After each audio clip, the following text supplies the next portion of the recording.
안녕하십니까. 신태양 보일러 대표 안재식입니다. 오늘은 저희 신태양 보일러 신제품이 출시되어서 이렇게 그 제품에 대해서 몇 말씀 드리고, 또 그동안에 신태양 보일러, 화목 보일러를 쓰고 계시는 분들이 많이 계시기 때문에 또 관리를 어떻게 해야 되는 건지 이런 것도 조금 설명을 드리고, 또 보일러만 소비자분이 직접 구매를 하셔가지고 직접 설치하시는 과정에서 좀 참고를 할 것을 제가 몇 말씀 드리겠습니다. 저희들 신태양 화목 보일러는요, 중요한 것이 뭐냐면은 약 한 30년 정도 사용이 가능한 스댄 보일러입니다. 이게 올 스댄이라고 보시면 되고요. 그 다음에 발명 특허를 4개를 받은 보일러인데요. 첫 번째 발명 특허는 연기 누설 방지 장치. 그 다음에 두 번째는 완전 연소 장치. 세 번째는 보온 장치. 네 번째는 수위 조절 장치. 이렇게 돼 있는데요. 연기 누설 방지 장치는 이렇게 화실문을 열어도 연기가 밖으로 덜 나오게끔 만들어진 그런 보일러입니다. 예. 그 과정에서 연소 상태를 도와주기 때문에 확실히 연소 상태가 좋고요. 그 다음에 밖으로 열기가 확 나오진 않아서 그만큼 화재 예방도 되고, 그 다음에 연기를 소비자분이 이렇게 많이 들어 마시게 되는데, 그런 것을 조금이라도 줄여주는 그런 보일러라 발명 특허가 아주 중요한 역할을 해준 것입니다. 그 다음에 두 번째는 어떤 것이냐면은 완전 연소 장치라는 건데요. 완전 연소 장치라는 것은 연소 상태가 아주 좋은 것이 뭐냐면은 중간에서 다시 한번 연소를 시켜줘요. 그러니까 연기와 끓음 속에 있는 연료를 다시 한번 태워주는 거죠. 다시 한번 태워줌으로 해가지고 연료도 절감이 되고, 그 다음에 오염물질도 덜 방출하고, 그 이유는 뭐냐면은 나무 연기와 연기와 끓음 속에 연료가 들어있거든요. 그래서 그걸 태워줌으로 해가지고 나무도 작게 들고, 또 끓음이 덜 나가서 오염물질도 배출이 덜 되고, 그런 장치가 이제 두 번째 완전 연소 장치 특허품입니다. 예, 거기까지 이제 특허품에 대해서는 말씀드리고, 세 번째는 이게 재처리가 문제인데요. 재처리가 이번에 이제 신제품에 대해서 재처리를 저희들이 이제 만들었는데요. 불이 타고 있어도 이렇게 문을 닫아 놓은 상태에서 불이 타고 있어도 이렇게 서랍을 꺼내 가지고 재를 갖다가 통에다 갖다가 이렇게 쏟아 버리고 다시 이렇게 장착을 하면 되겠는데요. 불씨는 항상 그냥 아무데나 그냥 버리지 말고 꼭 무슨 통에 완전히 소각이 된 다음에 갖다 버리도록 하셔야 되겠고요. 그 다음에 이제 말씀드리면은 관리 문제인데요. 관리 문제인데, 이제 이렇게 사용하시다가 이렇게 연통이 막혀가지고 불이 잘 안 타고 이런 경우가 있거든요. 그럴 때는 이것을 열어요. 이거 2차 연소실, 3차 연소실인데, 이것을 열면은 저 안에 파이프가 있어요.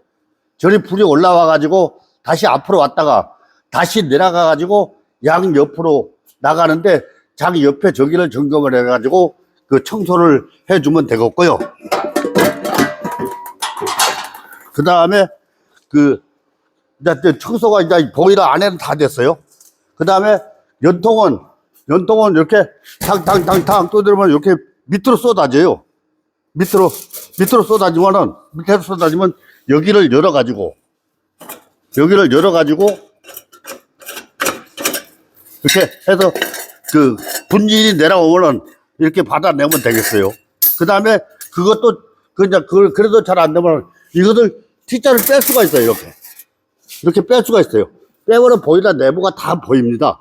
그래서 청소를 깨끗하게 해서 쓰시면은 그 오염 물질도 덜 나가고 이렇게 그래서 사용하기가 좋을 것입니다. 그 다음에 제가 이제 보일러를 오래 하다 보니까 생각해 낸 건데요. 일반적으로 화목을 여기서 떼가지고 이렇게 불길이 이렇게 타서 올라갔다가 다시 이렇게 해가지고 이렇게 나가는 보일러들이 있어요. 그것은 이제 각도로 따지면 한 360도 정도. 그 정도 되겠죠. 그 다음에 저희들 것은 360도가 아니라 이렇게 해서 한 바퀴 돌아서 스프링처럼 이렇게 돌아서 한 바퀴 반을 돌아 나가기 때문에 각도로 따지면 540도라고 볼 수 있죠. 540도. 540도하고 360도하고는 연료 소모 양이 상당히 차이가 나겠죠. 한 3분의 1 정도는 차이가 날 거예요. 그만큼 저희들 보일러가 이렇게 연료가 작게 듭니다.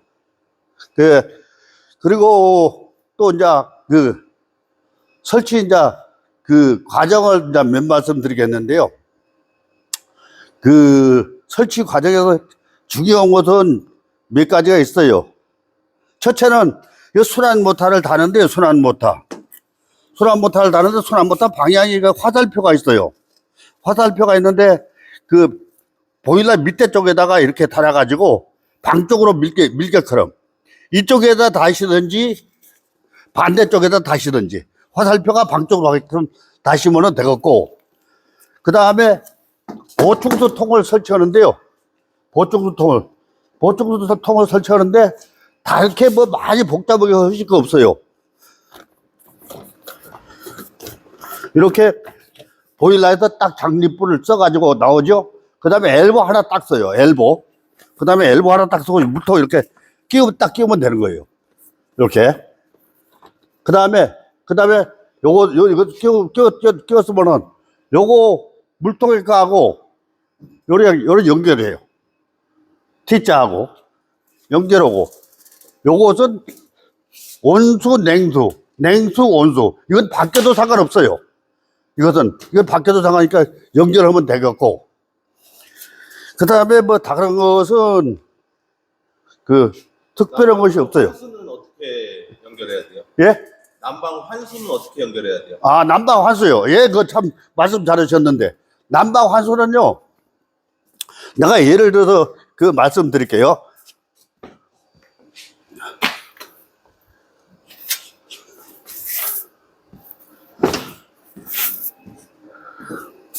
난방 환수는 각 가정마다 분배기가 있어요. 분배기가 있으면은 분배기에서 줄여가지고 이렇게 15mm 정도로 줄여가지고 이렇게 이 속에다가 이렇게 구부려가지고 약 한 20cm나 15cm 정도 해가지고 여기다 그냥 집어넣으면 됩니다. 이렇게 간단하게 이렇게 집어넣으면 되고, 이렇게 집어넣으면은 온수, 냉수, 난방수 이렇게 되잖아요. 세 개가.